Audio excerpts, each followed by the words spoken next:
Bonjour à toutes, bonjour à tous et bienvenue sur la chaîne Project Willis MB43. Aujourd'hui dans la 6e vidéo consacrée à la restauration de la Willis, je vous propose de suivre la restauration de la direction.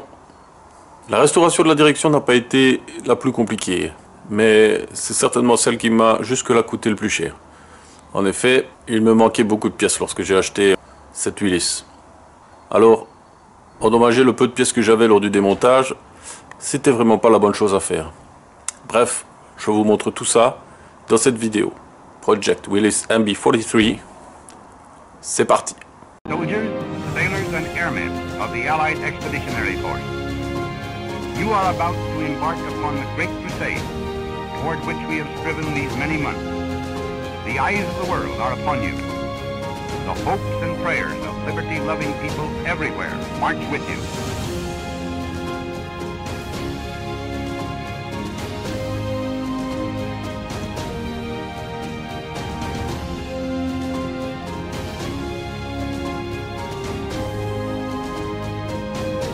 Your task will not be an easy one. Good luck, and let us all beseech the blessing of Almighty God upon this great and noble undertaking.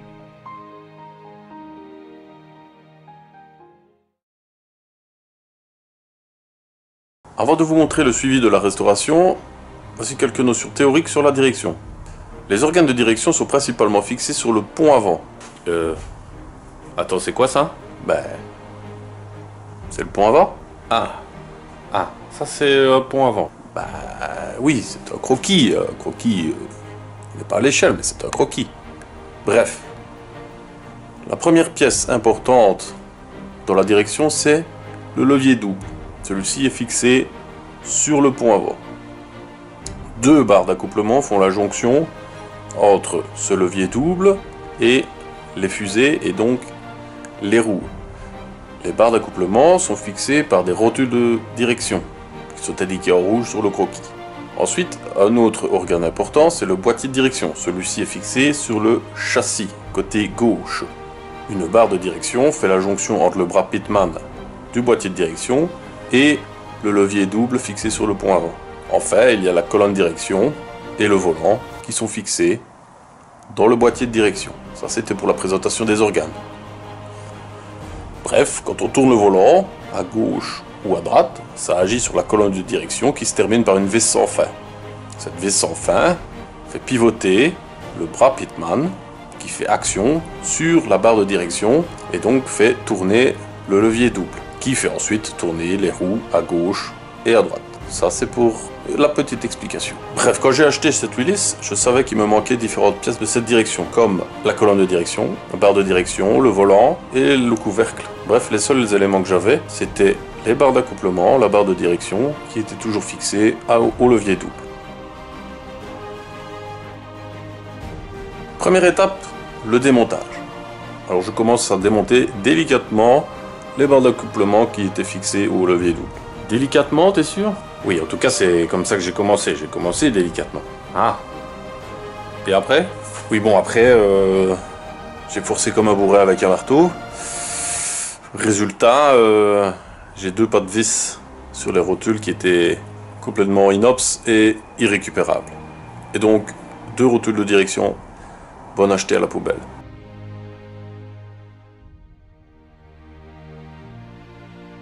Ensuite, je démonte le boîtier de direction. Et là aussi, je suppose délicatement. Non, impossible à enlever le secteur de direction du bras pitman. Impossible. Donc j'ai forcé, utilisé 18 litres de WD-40. Impossible. Et donc j'ai terminé au marteau. Résultat, le secteur de direction ressemblait plus à un champignon qu'à un secteur de direction. Bon, malheureusement, j'ai pas de photo à vous montrer. Croyez-moi, c'était sale à voir. Mais heureusement, j'ai une connaissance et je le remercie qui a réussi à me rectifier le tir et à refaire le pas de vis du secteur de direction.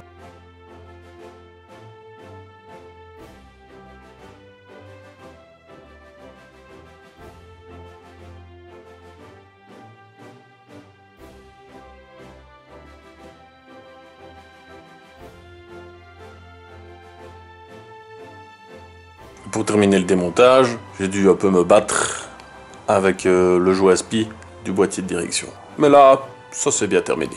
Enfin, je démonte la barre de direction.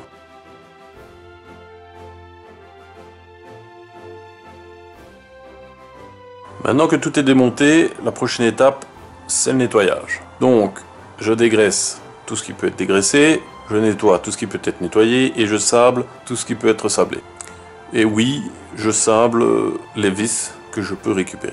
Au-delà de l'économie que je peux faire en récupérant toutes les pièces que j'ai, c'est aussi un moyen de préserver au maximum l'ADN de cette Jeep.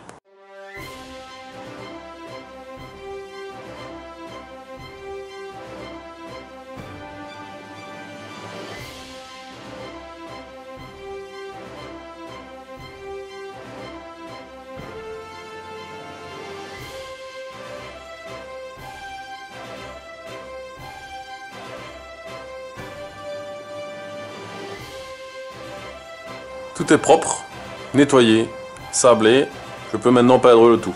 Comme d'habitude, une couche d'anti-rouille et puis la peinture olive drab.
Le maintenant remontage. Je commence par remonter le boîtier de direction.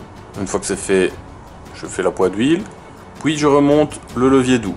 Avant de remonter la barre direction, donc entre le levier double et le boîtier de direction, je m'assure que la colonne de direction est bien au centre de sa course. Ainsi, le volant sera plus ou moins au milieu quand je mettrai les roues droites.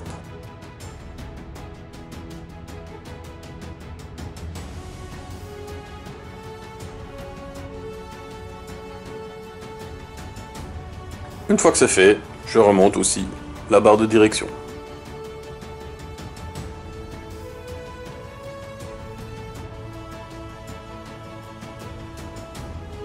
Avant de remonter les barres d'accouplement, je dois m'assurer que les roues sont bien droites. Pour ça, je fais comme dans le manuel technique, je tends une ficelle entre le pont avant et le pont arrière. Les roues sont bien droites, je peux maintenant régler et fixer les barres d'accouplement entre le levier double et les deux fusées.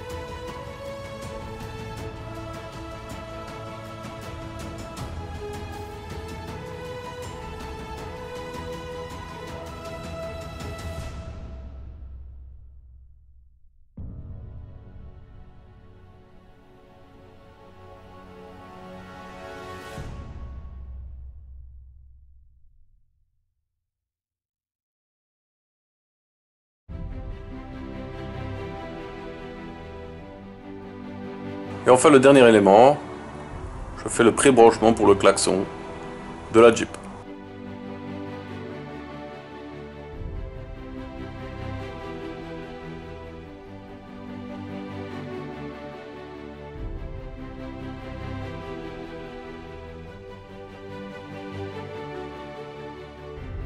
Et voilà, la direction c'est terminé. Il ne me restera plus qu'à fixer le volant, que je n'ai toujours pas à l'heure actuelle. Puis tout sera terminé.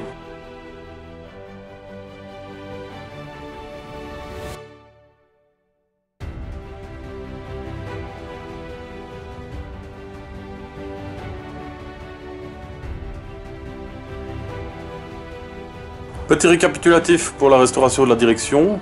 J'ai donc tout d'abord dû démonter puis nettoyer, enfin repeindre et remonter les différents éléments de la direction. Pour remplacer les pièces usées ou abîmées par mes soins, j'ai dû acheter 2 rotules de suspension,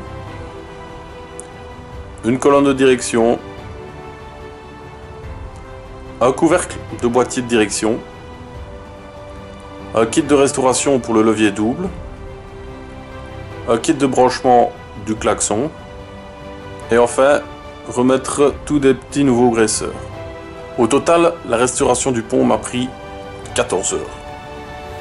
Et je suis loin d'avoir fini. Voilà, ceci est la fin de la vidéo. Merci à tous de l'avoir regardé. J'espère qu'elle vous aura plu. N'hésitez pas, si c'est le cas, à mettre un petit pouce bleu. Et pourquoi pas vous abonner à la chaîne pour voir les autres vidéos. Parce que la suite de la restauration promet de belles aventures. En avant-première, je vous montre l'état de l'intérieur de la boîte de vitesse. C'est pas joli à voir.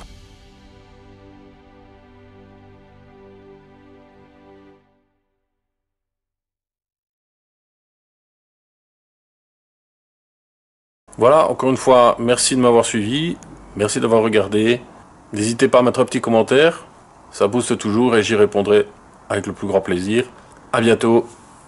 Ciao, ciao.